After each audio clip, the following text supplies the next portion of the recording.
வந்து அந்த வீடியோ பார்த்து அதிர்ச்சி அடைகிறாரு. தாத்தா, பாட்டி காட்டுனத, என்ன இது இப்படி பண்ணிட்டுருக்கா? நம்ம வீட்டு வாசல்ல நின்னு தான்டா பேட்டி குடுத்துட்டுருக்கா. இதெல்லாம் என்ன போய் சொல்றது? எப்படி பண்ணிட்டா பாத்தியா அவ?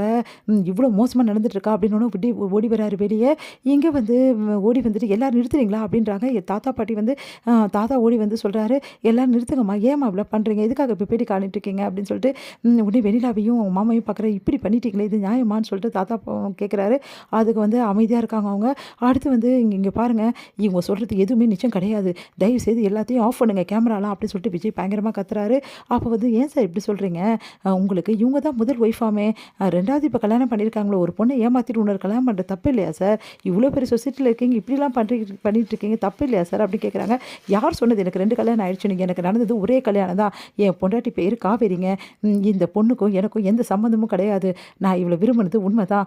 இவளுக்கு ட்ரீட்மெண்ட் குடுத்ததும் உண்மதான். ஆனா, அதுக்காக வந்து எனக்கு கல்யாணம் ஆயிட்டோனாவும் மறுபடியும் நான் வந்து கன்டின்யூ பண்ண முடியுமாங்க? இதெல்லாம் நல்லா இருக்கா? நீங்களே சொல்லுங்க அப்படின்றாரு. அத கேட்டுட்டு வந்து எல்லாரும் வந்து, "சார் நீங்க சொல்றதெல்லாம் கரெக்ட்டு தான் சார். ஆனா ஒரு பொண்ணுக்கு வந்து வாக்கு குடுத்துட்டு அதெல்லாம் கரெக்ட்டு தாங்க. ஒரு பொண்ணுக்கு வாக்கு குடுத்தான் தான் இல்லன்னு சொல்லல என் பேரன்.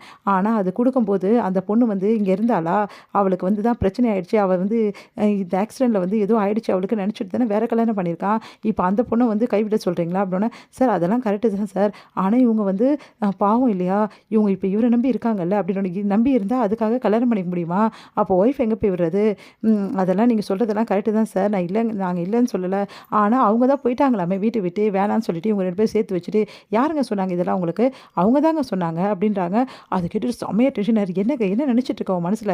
இஷ்டத்துக்கு என்ன வேணாலும் பேசுவேன்னு நினைச்சிட்டு இருக்கியா வெண்ணிலா? என் பொண்டாட்டி என்னை விட்டு போனான்னு யார் சொன்னது? என் பொண்டாட்டி என்னை விட்டுட்டு போகவே போகல. அவங்க அம்மா வீட்டுக்கு போனா போயிட்டாருன்னு அர்த்தமா? எப்பவுமே என் பொண்டாட்டி என் கூட வருவா. என் கூட வாழ்வா. அதுக்காக நீ என்ன வேணாலும் பேசுவியா? உனக்கு அவ்வளோதான் வெண்ணிலா. சார் நீங்கலாம் வந்து மனுஷனா சார்? என்கிட்ட ஒண்ணு பேசுறீங்க, இங்க ஒண்ணு பேசியிருக்கீங்க. இப்படி பண்ணுவீங்கன்னு நான் நெனச்சு கூட பார்க்கல. தம்பி நீங்க ரொம்ப ஓவரா பேசாதீங்க. நீங்க என்கிட்ட உண்மைய சொன்னீங்களா? எங்க வீட்ல இந்த வெண்ணிலாவோட அப்பா, அம்மா வந்து அம் உயிரோட இல்லாததுக்கு காரணம் உங்க வீட்ல உள்ளவங்க தானே? அத என்கிட்ட சொன்னீங்களா தம்பி? இவ்வளவும் சொல்லி எல்லாத்தையும் மறைச்சுட்டு கடைசியில இப்படி பேசிட்டு இருக்கீங்களா? நீங்க ஒய்ஃப விட்டு பிரிஞ்சு தானே இருக்கீங்க. ஏன் எங்க வெண்ணிலாவ ஏத்துக்கினா என்ன பிரச்சனை உங்களுக்கு? அப்படின்னு கேட்குறாரு. அத கேட்டுட்டு சார் என்ன பேசுறீங்க நீங்க? எனக்கு பொண்டாட்டி இருக்கா. தேவையில்லாதெல்லாம் பண்ணிட்டு இருந்தீங்கன்னா அப்புறம் நல்லா இருக்காது. முதல்ல வெண்ணிலாவ கூட்டிட்டு போற வழிய பாருங்க. தேவையில்லாத பண்ண சார் இதான் ரொம்ப பெரிய தப்பு சார். ஒரு பொண்ணுக்கு வந்து அநீதி நடக்கக்கூடாது சார் அப்படின்னு சொல்லிட்டு வரவங்கலாம் பேசுறாங்க. அதெல்லாம் கேட்டு மரியாதை இங்கேருந்து போறீங்களா இப்ப இல்லையா? போலன்னா நல்லா இருக்காது. தயவு செய்து இங்கேருந்து கிளம்புங்க அப்படின்னு சொல்லிட்டு எல்லாரும் திட்டி விட்டு போறாரு. இதெல்லாம் கேட்டுட்டு வெண்ணிலா வந்து சொல்றாங்க, நியாயம் கிடைக்கிற வரைக்கும் நான் விடமாட்டேங்க. எனக்கு நியாயம் வேணும் அப்படின்னு வெண்ணிலா சொல்றாங்க. மேடம் உங்க கூட நாங்க இருக்கோம். நீங்க கவலைப்படாதீங்க. கூடிய சீக்கிரம் கண்டிப்பா உங்களுக்கு நியாயம் கிடைக்கும் அப்படின்னு எல்லாரும் சொல்றாங்க. ரொம்ப நன்றிங்கன்னு சொல்லிட்டு எல்லாரையும் அனுப்பிச்சு விடுறாங்க. நீங்க வாங்க நம்ம வீட்டுக்கு போலாம் அப்படின்னு சொல்லிட்டு இங்க என்ன பண்றாரு, அம் வந்து பசுபதியும் அவங்க பொண்ணும் வந்து கூட்டிட்டு போறாங்க. உடனே வந்து எனக்கு விஜய் கிடைச்சிடுவார்ல அப்படின்னு, கண்டிப்பா கிடைச்சிடுவாரும்மா. இவ்வளோ பேட்டி குடுத்துருக்கியே, கண்டிப்பா கிடைச்சிடுவாரு. உங்களுக்கு நியாயத்த நான் வாங்கி தரேன் அப்படின்னு சொல்லிட்டு பசுபதி கூட்டிட்டு போறாரு. இங்க வந்து விஜயால தாங்கிக்க முடியல. செம டென்ஷனா இருக்காரு. இது எல்லாத்தையும் பார்த்த வந்து நம்ம காவேரி வந்து அதிர்ச்சியாகி அப்படியே வீட்ல உட்கார்றாங்க. எல்லாருமே என்னடி இது கூத்து நடக்குது? அந்த பொண்ணு என்னடி இப்படியெல்லாம் பேசுறா? அப்படி பொண்ணு நல்ல பொண்ணுன்னு வந்து சொல்லிட்டு அந்த பையன் சொன்னாரு அப்படின்னு சொல்லிட்டு பேசிட்டு இருக்காங்க. இதெல்லாம் கேட்டு வந்து அம் நம்ம காவேரியால ஒண்ணுமே பண்ண முடியல. என்ன பண்றதுன்னு தெரியாம யோசிக்கிறாங்க.